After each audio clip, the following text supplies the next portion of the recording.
Good afternoon, students. Today we start the topics of chapter US Hegemony in World Politics. And the first topic of today is America and its relation with India. Before we start this topic, I want to tell you that after the end of Second World War, the world was divided into two superblocks. One was headed by USSR and one was headed by United States of America. India got independence in 1947, and after that there was a question mark before the foreign policy of India, that did India join USA or USSR. But you know that at that time India followed the policy of non-alignment, that India did not join either USA or USSR. But there were several incidents which showed that India was much closer to Russia as compared to United States of America. One incident was during the 1971 Indo-Pak War, during the Bangladesh crisis, when United States of America and China helped Pakistan, and at that time Russia became the most important friend of India and helped in military and economic way. Russia always helped India on the question of POK, Pakistan occupied Kashmir, in the United Nations, and on the question of terrorism. In this topic, we discuss that at present there is good relation between India and America, between Donald Trump and you know that Mr. Narendra Modi. They are good friends, and at present there are several incidents which are taking place at present, like the Galwan Valley crisis between India and China, and the POK between India and Pakistan. And Donald Trump always supported India on the different aspects which are taking place between India, China and Pakistan. So dear students, now we starting the topic, that is America and its relation with India. During the Cold War period, India found itself on the opposite side of US. India has close and cordial relation with Soviet Union, distancing it from United States of America. In 1971, India make a peaceful treaty for 20 years in 1971 with Russia. So history tells us that there was a wide gap between the India and the United States of America.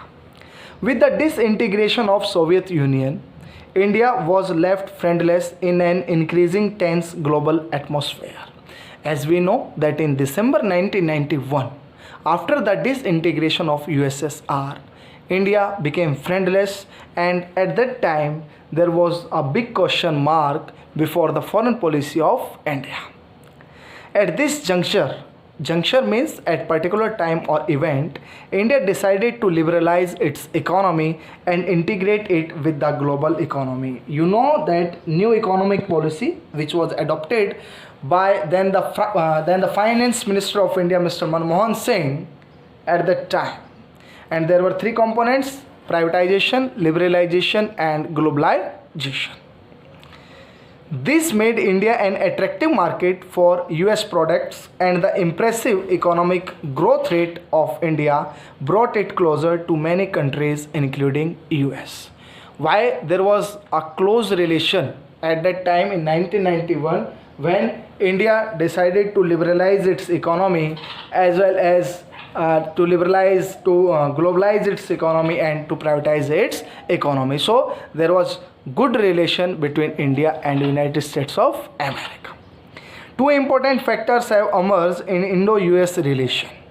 This relates to the technological dimension and role of Indo-US diaspora. It means that those migrants people, those who are moving from India to United States of America to find the job in USA. These factors are closely interrelated. We should use the following facts. What are the facts which show that there are good relation between India and United States of America? So these are the following facts.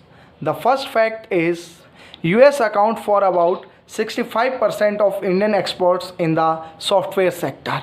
Bharat का 65% जो software निर्यात है वो कहाँ जाता है? United States of America को जाता है. 35% technical staff of Boeing traces its origin to India. What is Boeing? You must know about that. What is Boeing? Boeing is the world's largest aerospace company and leading manufacturer of commercial jetliners, defense, space and security system. Boeing employs more than 1,53,000 people across USA and in more than 65 countries. So in Boeing, which is the world's largest aerospace company, in out of 1,53,000 people, those who are employing in Boeing company, out of 35% are Indians. About 3 lakh Indian workers are employed in Silicon Valley. Now what is Silicon Valley? You must know. Silicon Valley region in California. Silicon Valley in the southern San Francisco Bay Area of California is home to many startup and global technology companies. Apple, Facebook and Google. These are the most prominent global companies which belong to Silicon Valley. So 3 lakh Indian workers are employed in which valley? In the Silicon Valley, which is maybe the area of global companies. Indian Americans are responsible for 15% of all high-tech startups. So all these following facts shows that there are good relation is going between India and United States of America. With the signing of the nuclear deal in 2008 between the two states, the relations between India and USA are likely to become stronger further. The attack on India in Mumbai on 26/11 in 2008 has been described as an act of terror by the new US President Barack Obama, and the two countries are likely to come together in the war of terror. Yeah, it was the time when President Obama gave its statement against the 26/11 attack on Mumbai on Taj Hotel. So this was the sign of the good relationship between India and United States of America. The meetings between Obama and Manmohan Singh brought the two countries closer in 2009, and this is continued to 2010 also. During the runoff to the 2014 Indian general election, there was wide-ranging skepticism regarding the future of Indo-US strategic relationship.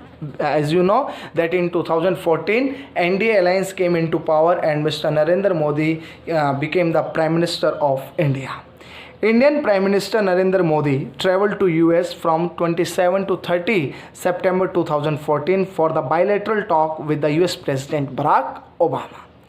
President Barack Obama became the first US President and the only US President to be the chief guest of the 66th Republic Day celebrations of India held on 26th of Jan 2015. So all these are the incidents which shows that there are good relations between India and the United States of America. The next topic is that Indo-US relations. What are the three options? What are the three options available for India with the relationship with the United States of America? Like all states, India also wants close ties with US in this era of global hegemony. You know that strongest power in the world, that is USA, and like all the states, India also wants to make good relation, better relation with the United States of America. The choice for India is not easy. The debate here seems to be around three strategies. So what are the three strategies? The first strategy is the military analyst, opponents of US. Those people, those who are opponents of US, what are they thinking?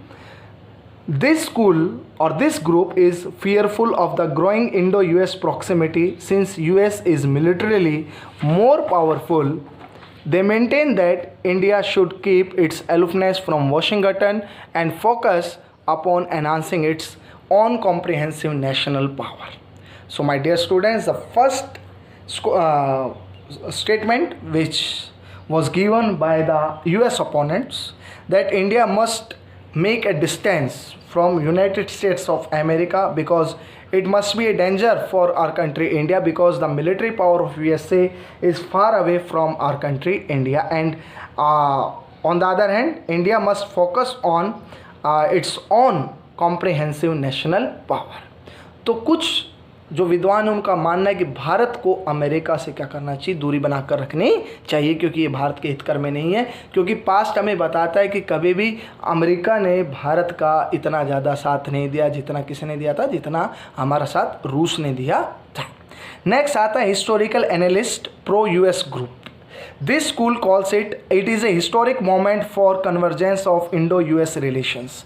Some scholars said that it is the historic moment, ऐतिहासिक क्षण है भारत और America के संबंधों के लिए. They prophesize India to adopt such a strategy where it could take advantage of US hegemony and the mutual understanding to establish the best possible option for itself. These people believe that this is the best time for India to fulfill their goals, their desires under the hegemonic power of United States of America. So these scholars want that India make best relation with United States of America in the world.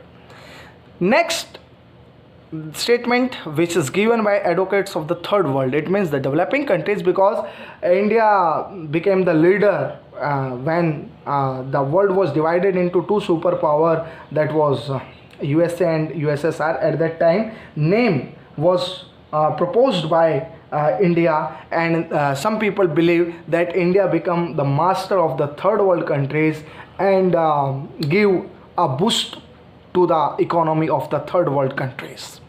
This school advocates that India should take the lead in forming a coalition of developing countries. इन लोगों का मानना है कि विकासशील देशों का एक समूह बनना चाहिए और उसका नेता कौन होना चाहिए, भारत होना चाहिए.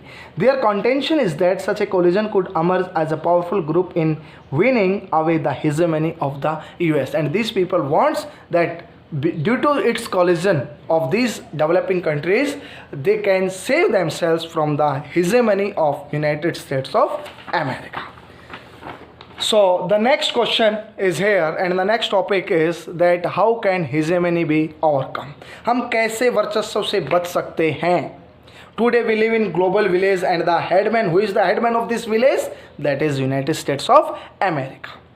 In short term, it is a proven fact that no single power can match or balance the military equations of the US. There is no country on this earth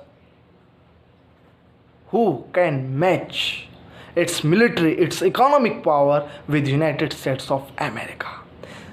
No country has dared to take any kind of clash with United States of America. A military coalition against the US is highly unlikely due to the persisting differences between countries like Russia, India and China, which have the potential to counter the US hegemony. There are several countries which have potential to counter the US hegemony, like the big countries Russia, India and China, but on continuous basis there are several persistent there are differences among these countries, like LAC, line of actual control. At present this is the brunt issue between India and China. So there are first statement which is given by certain scholars, that is bandwagon strategy. Some scholars believe in hide strategy, and some people and some scholars believe in that US hegemony can be overcome by the non-state actors, like the NGOs, like the media, like the artists, like the writers. So we discuss one by one. Certain scholars argue that it would be strategically and rationally more prudent for states to use the opportunity created by the US hegemony. कुछ विद्वानों का मानना है कि ये बहुत सही समय है कि विभिन्न देशों को फ़ायदा उठाना चाहिए. किसके हेजेमनी का, किसके वर्चस्व का? अमेरिका के वर्चस्व का. A high economic growth rate requires increase trade, technology transfer and investment. And all these three things, trade, technology and investment, may be given by United States of America to any country of the world. This can be best achieved by working with the hegemon rather than going against it. So it is the time to support or to make their good economic growth under the hegemonic power of United States of America. This strategy is known as bandwagon strategy. According to this, it is better to extract benefits by operating within the hegemonic system rather than opposing it. So what is bandwagon strategy? Bandwagon strategy say that it is the right time, it is better time to extract benefits, कि जितने ज़्यादा benefits लिए जा सके hegemonic system से वो अच्छा है, ना कि हम इसका क्या करें, अपोज करें, ना कि हम इसका क्या करें, बहिष्कार करें, इसका विरोध करें. So this was the first strategy. The other strategy open to state is to hide. Hide means होता है छिप जाना, कि बड़ी पावर जो हेजेमोनिक पावर यूएस से इसकी आंखों से छिपकर अपना विकास कर लेना एक दूसरी स्ट्रेटजी है. This means to keep a safe distance from the hegemony, that many big actors like China, Russia and European Union are trying to exemplify such a behavior. So the second strategy, that is to hide, it means to keep a safe distance from the hegemony. But it is not right that the big powers can save themselves before the keen eyes of United States of America. And the third one is that some scholars believe that resistance to US hegemony can come from the non-state actors such as non-government organizations, social movements, public opinion, media, artists, writers, etc. in the economic and cultural realms. The third group of scholars, they want that the bad policies of USA and the hegemonic policies of USA can be criticized and resisted by these people. Which people? The NGO, the social movement, public opinion, media, artists. They can put pressure over the hegemonic policies of United States of America, and by this way we can overcome the hegemonic power of United States of America. So dear student, there are three ways. The first one is bandwagon strategy. It means कि benefit उठाकर उसके साथ चलना, America के साथ चलना. To hide himself, it means कि America की आंखों से बचकर अपना क्या करना, ग्रोथ करना. और तीसरा है कि जो नॉन एक्टर्स स्टेट्स हैं, चाहे वो एनजीओ है, सोशल मीडिया है, चाहे वो पब्लिक ओपिनियन मीडिया है, वो क्या कर सकती है, यूएस हेजेमोनी को क्या कर सकती है, कंट्रोल कर सकती है. But the proven fact is that the whole world is now a global village and we live in this global village with US being the village headman. अगर आज हम एक वैश्विक गांव में रह रहे हैं तो उसका जो सरपंच है वो कौन है, यूनाइटेड स्टेट्स ऑफ अमेरिका है. None of the actors can not live the global village because without the approval of United States of America. Resistance to the headman's hegemony would then be only option available to live in the global village. So dear students, this chapter is finished, and today we discuss about the relation between the United States of America and India, and how can the hegemony be overcome in the world. Thank you and have a nice day.